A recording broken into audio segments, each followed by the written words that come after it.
नमस्कार फ्रेंड्स, मी ॲडव्होकेट संजय गुरव. आज आपण भारतीय न्यायसंहिता BNS या कायद्यातील कलम 50 या कलम 50च्या तरतुदी आज आपण सविस्तरपणे पाहणार आहोत.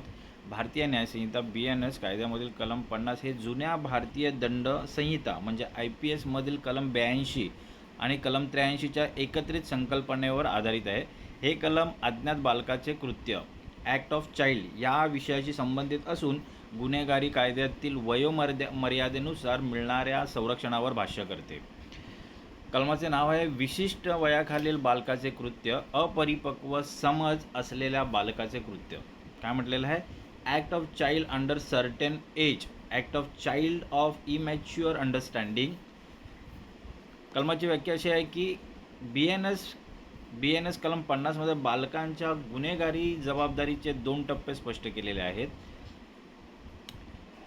7 वर्षाखाली एक आहे 7 वर्षाखालील बालकाने केलेली कोणतीही गोष्ट गुन्हा ठरत नाही. काय म्हटलेलं आहे? 7 वर्षाखालील बालकाने, वयाच्या 7 वर्षाखालील असलेल्या बालकाने केलेले कोणतेही गोष्ट गुन्हा ठरत नाही. दुसरा आहे 7 वर्षापेक्षा जास्त आणि 12 वर्षाखालील बालकाने केलेले कृत्य गुन्हा ठरत नाही, ज्याने त्या प्रसंगी आपल्या वर्तनाचे स्वरूप आणि परिणाम काय होतील हे समजून घेण्याइतपत पुरेशी परिपक्वता त्या बालकामध्ये, मॅच्युरिटी त्या बालकामध्ये बालकाने मिळवलेली नसते.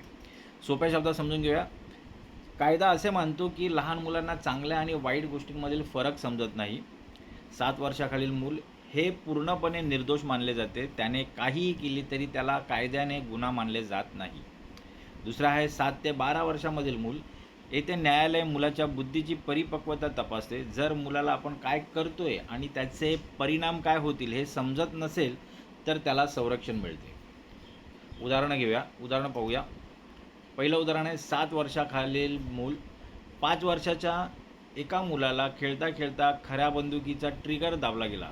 5 वर्षाच्या एका मुलाने खेळता खेळता खऱ्या बंदुकीचा ट्रिगर दाबला गेला आणि त्यात त्याच्या मित्राचा मृत्यू झाला. कायद्यानुसार या मुलाला खुनाचा खटला चालवला जाऊ शकत नाही. दुसरं उदाहरण आहे 7 ते 12 वर्षामधील मूल. 9 वर्षाच्या मुलाने एका दुकानातून मौल्यवान वस्तू चोरली आणि लगेच ती वस्तू लपवून ठेवली किंवा विकण्याचा प्रयत्न केला. वस्तू लपवण्यावरून हे सिद्ध होते की त्याला चोरणे हा गुन्हा आहे हे समजत नव्हते. परिपक्व बुद्धी त्याची झालेली नव्हती. त्यामुळे त्याला या कलमाचा लाभ मिळणार नाही. काय म्हटलेलं आहे? वस्तू लपवण्यावरून हे सिद्ध होते की त्याला चोरणे हा गुन्हा आहे हे समजत होते. म्हणजे त्याची बुद्धी परिपक्व झाली होती, म्हणून त्याला ह्या कलमाचा लाभ मिळणार नाही. आता हे कलम का बरं अस्तित्वात आलेलं आहे? गुन्हेगारी कायद्याचा एक मूलभूत नियम आहे. गुन्हा घडण्यासाठी दुष्ट हेतू म्हणजे मेन्स रिया असावा लागतो, आवश्यक असतं. लहान मुलांकडे गुन्हेगारी हेतू किंवा परिपक्व बुद्धी नसते. मुलांना शिक्षा देण्याऐवजी त्यांच्यात सुधारणा करणे हे राज्याचे कर्तव्य आहे. याच मानवी आणि वैज्ञानिक दृष्टिकोनातून हे कलम अस्तित्वात आलेलं आहे. आता कलमाचे महत्त्व आणि उद्दिष्ट समजून घेऊया. बालकांचे संरक्षण, निष्पाप मुलांना प्रौढांच्या क्रूर कायदेशीर प्रक्रियेपासून वाचवणे. मेन्स रियाचा सिद्धांत, गुन्हेगारी मनस्थिती नसताना शिक्षा न देण्याच्या तत्त्वाचे पालन करणे. पुनर्वसन, मुलांना गुन्हेगार न ठरवता बाल सुधारगृहात पाठवून त्यांच्या सुधारणा करणे. जुवेनाइल जस्टिस कायद्याच्या मदतीने. लॅटिन मॅक्झिम कोणती आहे ह्या कलमासंबंधात? तर हे कलम 2 महत्त्वाच्या लॅटिन कायदेशीर सूत्रांवर आधारित आहे. एक आहे डोली इन कॅपेक्स. काय म्हटलं आहे? डोली इन कॅपेक्स, गुन्हा करण्यास अक्षम्य, असमर्थ. 7 वर्षाखालील मुले पूर्णपणे डोली इन कॅपेक्स मानली जातात. तर दुसरं आहे मलेशिया सप्लेट ॲटेंटिम. दुष्टपणा वयाची कमतरता भरून काढतो.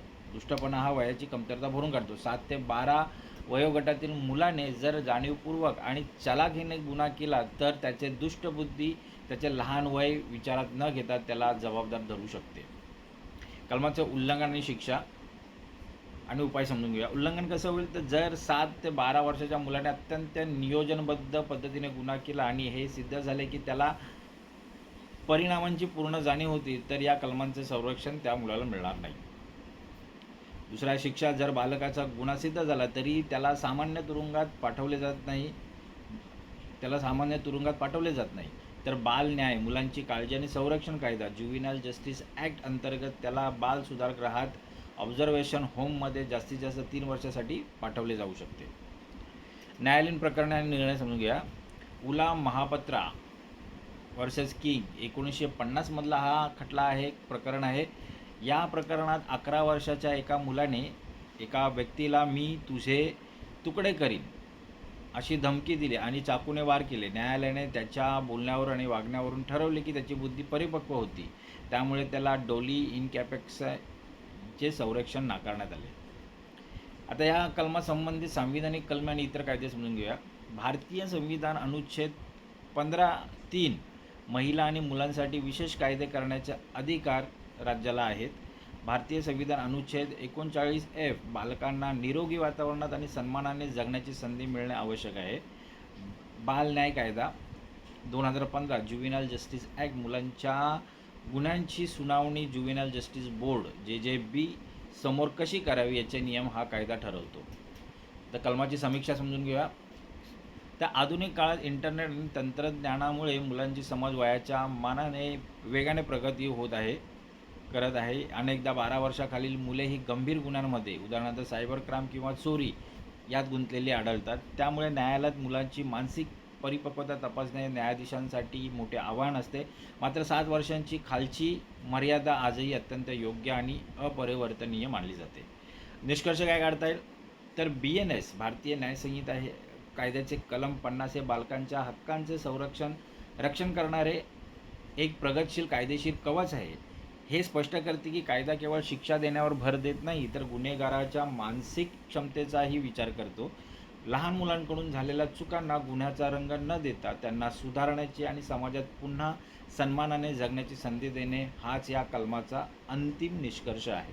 तर मित्रांनो, आज आपण भारतीय न्यायसंहिता BNS या कायद्यातील कलम 50च्या तरतुदी आज आपण चांगल्या प्रकारे समजून घेतलेल्या आहेत.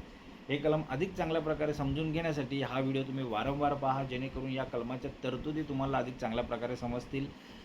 तसेच हा व्हिडिओ आपल्या प्रियजनांना, मित्रांना फॉरवर्ड करा, जेणेकरून त्यांचंही कायदेविषयक ज्ञान वाढेल, त्यांनाही कायदेविषयक माहिती मिळेल.